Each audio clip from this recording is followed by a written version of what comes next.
All right, we're going to look at a couple of different factoring problems that involve special products. So the reason that they're called special products is because it's kind of a unique technique. If you notice that there are perfect squares or perfect cubes.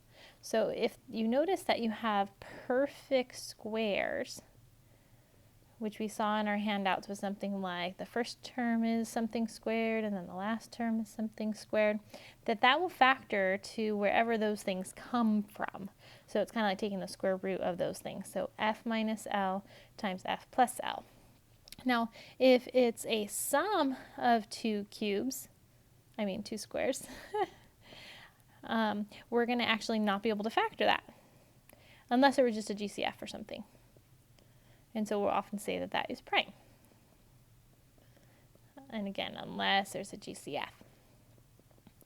But if they're cubes, we have both a sum of cubes and also a difference of cubes. And so we said there's like a little binomial and then a trinomial, little binomial and then trinomial. And then again, what's really cool is when you are factoring, you can always check that you're right. You just have to multiply it out to check. So if they're perfect cubes, again, you see where they came from. This sign matches.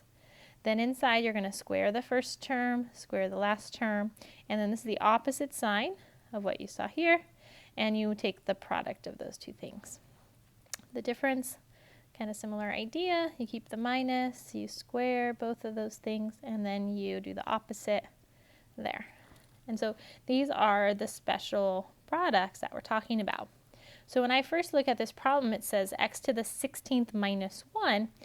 I notice that this number right here is a perfect square because x8 times x8 equals x to the 16th. And then 1 is also a perfect square. So since they are perfect squares and there is a difference between them, it's following basically that first one there. So we're going to break it to be two binomials. And then again, it will be x to the 8th minus 1, x to the 8th plus 1. Now, a very common thing, especially because that number 16 is a perfect square, that's not why we're saying this is a perfect square.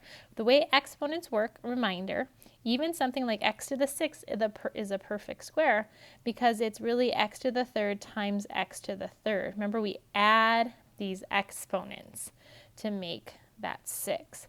So something like even x to the 18th is a perfect square because it comes from x9 times x9. So something to keep in mind, especially because this is going to continue to factor. So now when I look at this, I again want to see if I could do more. So I have two terms. So I want to see if they're perfect squares or perfect cubes. Now x to the 8th, the number 8 is a perfect cube, but not x to the 8th. X to the 8th comes from x4 times x4. So this again is a difference of two squares. So we're going to write this two binomials. And again, it's just for this little segment here. We're going to write x to the 4th plus 1 times x to the 4th minus 1. Now this here is the sum, and we don't have a sum of squares. Remember we said over here that it was prime unless there was some sort of GCF. So since it can't factor, it's going to just stay as x to the 8th plus 1. So now we look at these next three binomials here and see if we can do even more. Again, we have an x to the 4th, which is x squared times x squared, but it's a plus here, so we can't factor that one, so that one's going to stay. But this guy, x to the 4th minus 1, it's a difference, so it's going to factor into two more binomials. And again, we already know where it comes from. It's going to be x squared plus 1, x squared minus 1. And again, this can't factor, as we already said, so it just follows along as well. So now we have a lot of binomials with adding, and they cannot break apart unless they were sums of cubes, which means something times itself 3 times, which it's not.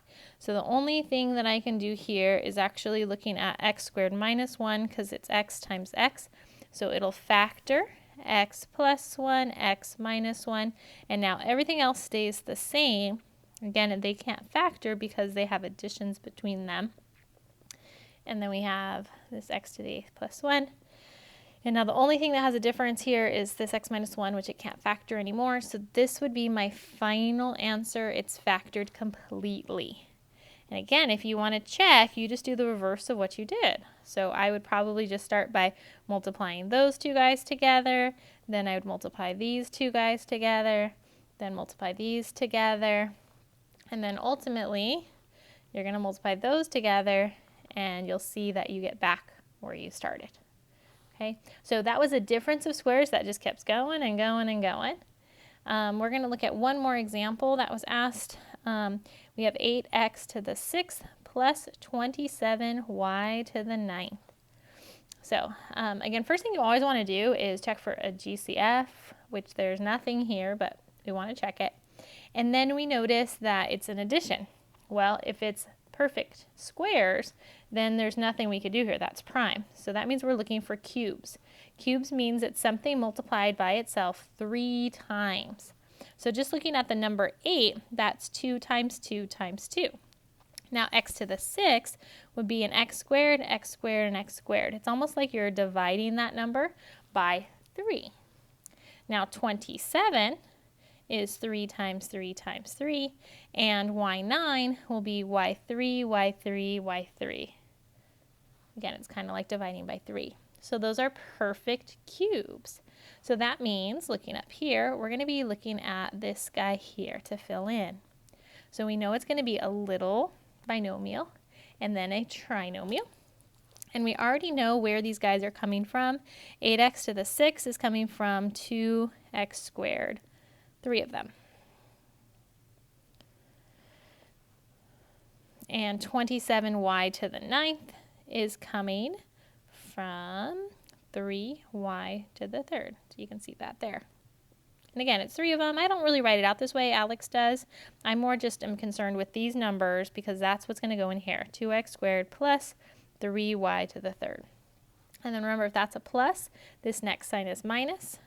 Then we need to take this first term and square it. That's what goes in here. So 2x squared times 2x squared.